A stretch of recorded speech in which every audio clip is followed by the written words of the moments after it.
Bonjour à tous, Sarah Lévy, membre du comité risque et intelligence économique des jeunes IHEDN. Je suis ravie et chère de pouvoir partager avec vous les propositions que les jeunes IHEDN ont pu développer au titre de leur rapport devant nous sur la question spécifique et stratégique du renforcement du modèle européen de gestion de crise.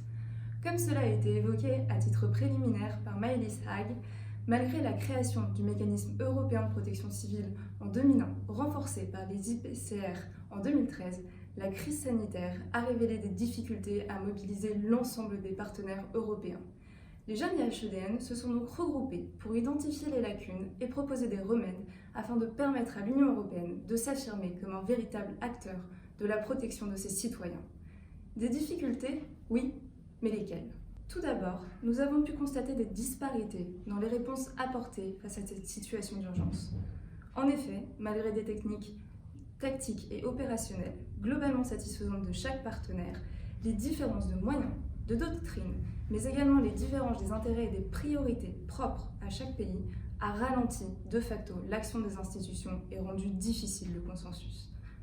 Pourtant, la situation nécessitait une agilité absolue dans la prise de décision commune pour renforcer l'impact des actions menées. La démission de Mauro Ferrari, président du Conseil européen de la recherche, déplorant de trop nombreux blocages institutionnels et politiques dans la gestion de crise sanitaire, en est le parfait exemple. On pourrait également citer la controverse autour de l'émission d'instruments financiers, Eurobonds, Corona Bonds, permettant une mutualisation de la dette pour faire face à la crise, qui a divisé l'ensemble des pays européens selon une dichotomie nord-sud, heurtant dès lors l'idéologie de solidarité européenne. Force est de constater que la mise en œuvre de cette solidarité reste intimement liée à la volonté politique des décideurs nationaux.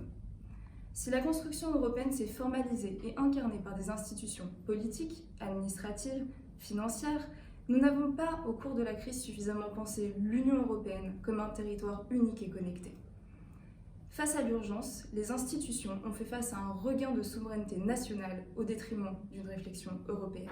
Ce constat nous pousse à encourager à une plus grande mobilisation coordonnée des partenaires en déployant des modèles communs permettant d'assurer de manière agile et efficace la protection des citoyens européens tout en conciliant les enjeux de souveraineté nationaux et européens. Quelles sont alors nos propositions ?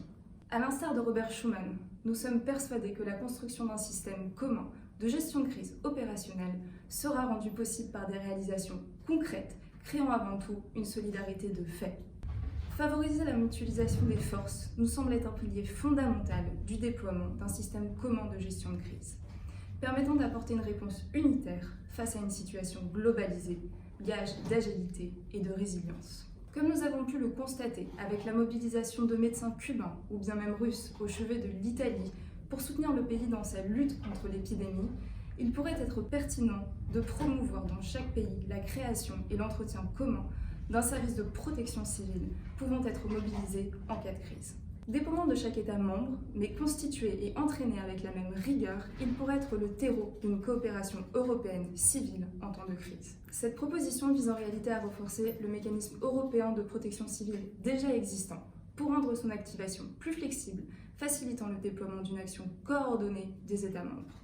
La relocalisation, l'innovation, la recherche et le développement dans l'industrie de la santé constituent le second pilier nécessaire pour garantir une action coordonnée des États membres. Durant cette crise, nous avons dû faire face à des moyens matériels insuffisants, caractérisés par des ruptures de stock sur plusieurs produits de première nécessité, comme les masques, dommageables pour la santé.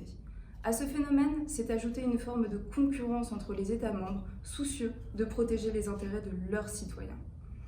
Alors pourquoi ne pas envisager la mutualisation des besoins et construire au niveau européen un système d'approvisionnement mettant en lien les États, les régions, les métropoles, avec des producteurs européens certifiés pour la production de ces produits indispensables. Cette mesure, selon nous, permettrait de renouer avec notre souveraineté en matière de santé et nous offrirait une plus grande résilience au niveau européen pour faire face ensemble et œuvrer pour la protection des citoyens européens. Ensemble, construisons un modèle nous permettant d'apporter une réponse européenne coordonnée face à des situations de crise qui se renouvelleront probablement.